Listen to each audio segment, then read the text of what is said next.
Dua anak Yesaya bukan Immanuel. Dua anak Yesaya bukan Immanuel. Saya Pendeta Henry Tandianta, Master of Bibliology Studies. Ini akan menjawab tayangan lama yang dioper ya.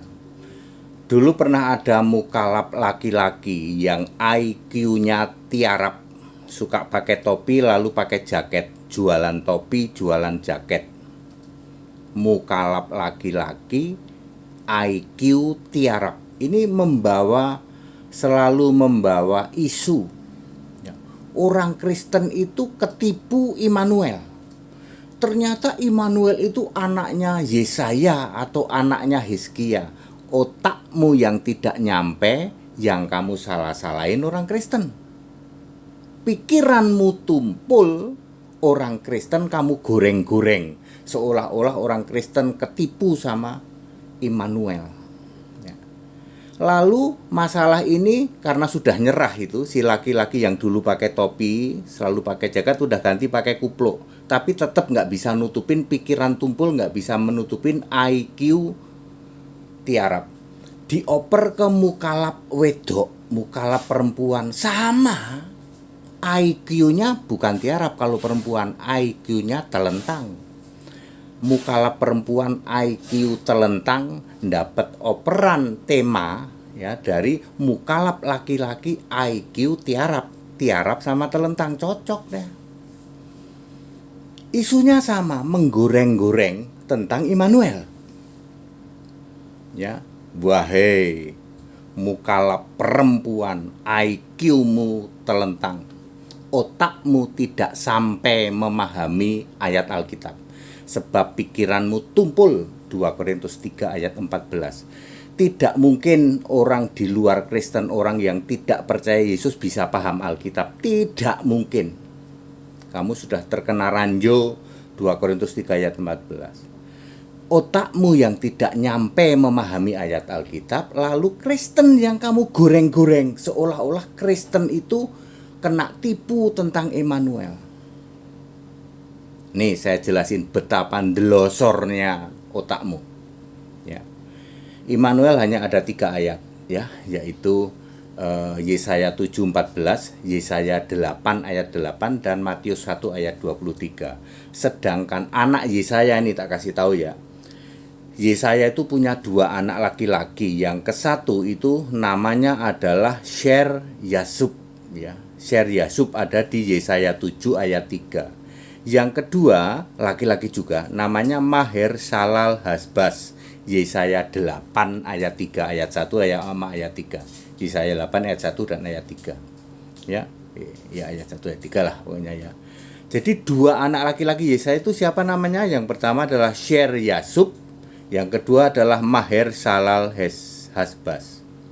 Ya. Lalu Immanuel anak siapa, Pak? Lah udah jelas gitu kok. Yesaya 7 ayat 14, Immanuel itu adalah anak dari perawan muda. Lo jelas gitu kok. Otakmu kan tidak nyampe.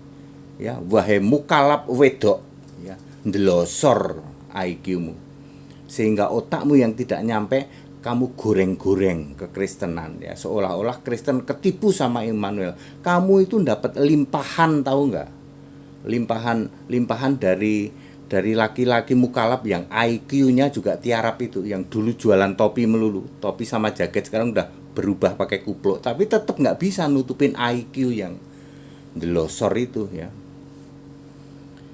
Ya, Immanuel anak siapa? Anak perawan muda ya. Lalu siapa Immanuel di Yesaya 8 ayat 8? Bagi kami setengah menit. Yesaya 8 ayat 8. Siapakah Immanuel? Oh, Immanuel, dia adalah nubuatan untuk Raja Israel, yaitu Immanuel, yaitu Yesus. Makanya nanti digenapi.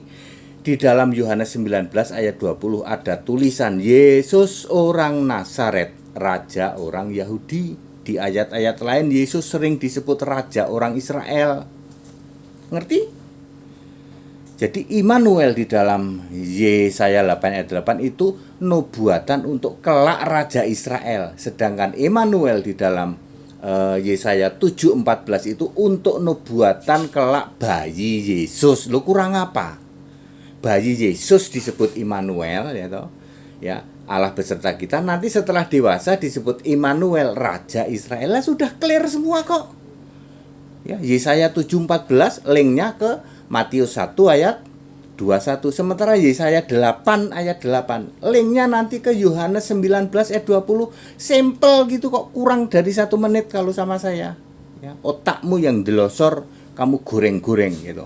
Otakmu yang tidak nyampe, wahai perempuan mukalaf wedok, lalu kamu goreng-goreng seolah-olah orang Kristen ketipu sama Immanuel. Ya, sama HTD masih begitu. Ya, jadi clear, Immanuel 8 ayat 8 itu adalah nubuatan untuk Raja Israel. Nanti Immanuel Yesus itu. Linknya kemana Pak HTD? Yohanes 19 ayat 20. Kita toleransi aja ya bro. Nduk, ya nduk apa nenek ini ya, udah tua sih perempuannya ya, nenek mukalaf ya.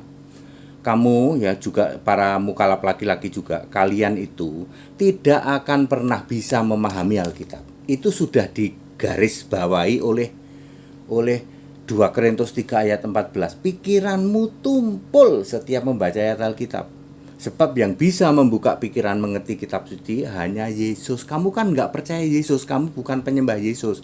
Jangankan kamu para mukalaf laki-laki mukalaf itu, romo-romo pendeta kaleng-kaleng di luar sana nggak akan pernah bisa paham Alkitab kalau tidak percaya Yesus dan kalau tidak pikiran dibuka mengerti kitab suci.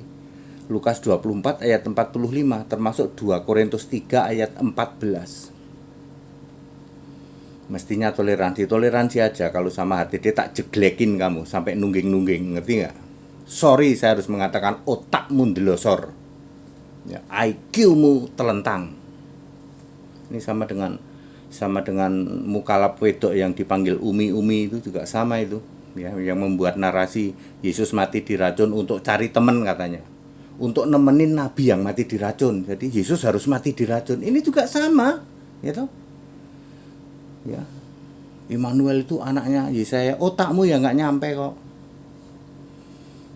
Ya, toleransi saja ya. Anda tidak akan pernah bisa. Kalau sama HTD tak jeglekin kamu ya. Tak jeglekin sampai nungging-nungging ya. Malu nggak karu-karuan dah kamu ya. Wong jelas otakmu ya nggak nyampe kok. Kamu membuat narasi orang Kristen ketipu sama Immanuel. Kamu ya nggak nyampe.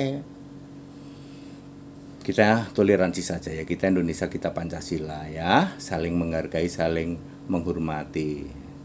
Bapak ingat sudah digariskan, di luar Kristen, jangankan di luar Kristen, Katolik, Protestan pun tidak akan pernah bisa paham Alkitab.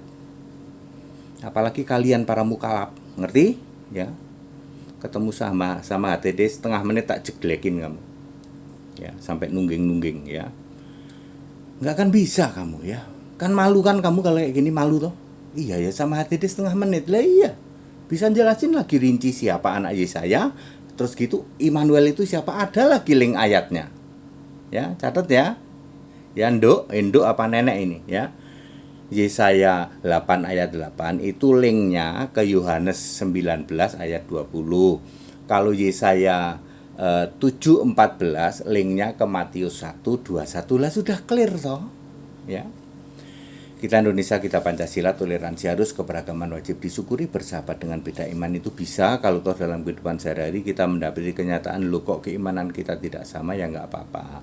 Toh kita bisa hidup bersama-sama. Ayo saling menghargai, saling menghormati, jangan hujat, jangan caci maki, dan jangan membuat narasi-narasi yang membanding-bandingkan atau menjatuhkan keyakinan lain. Wong kamu itu tidak paham, ya. That's it. Segala hormat kemuliaan untuk Yesus Kristus, satu-satunya Allah yang benar. Haleluya, amin.